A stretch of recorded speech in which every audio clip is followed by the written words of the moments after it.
তিন নাম্বার বিষয়, ভোট একটি আমানত। ভোট একটি কি? আমানত।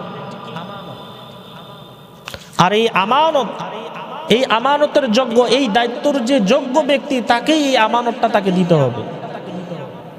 আল্লাহ বলেন, ইন্নাল্লাহা ইয়া'মুরুকুম আন তুআদ্দুল আমানাতি ইলা আহলিহা।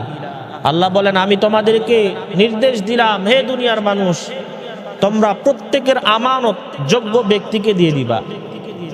তো ভোট একটা আমানত, একটা দায়িত্ব। এই দায়িত্ব সবাই পালন করতে পারবে না। সমাজ থেকে চাঁদাবাজ মুক্ত হয় না, দুর্নীতি মুক্ত বাংলাদেশ আমরা করতে পারছি না, ঠিক কিনা? এজন্য ভোট এটা আমানত। এই আমানতটা আমরা কাদের হাতে তুলে দিব?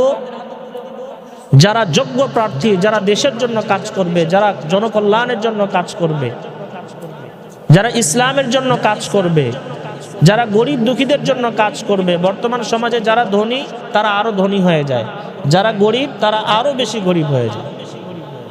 গরিব অসহায়দের আমাদের কোনো ভাগ্যের পরিবর্তন হয় না। এজন্য এই ভোটটা এটা আমানত। এই দায়িত্বটা তাদেরকেই দিতে হবে যারা আপনার জন্য, ইসলামের জন্য, জনকল্যাণের জন্য কাজ করবে, ঠিক কিনা?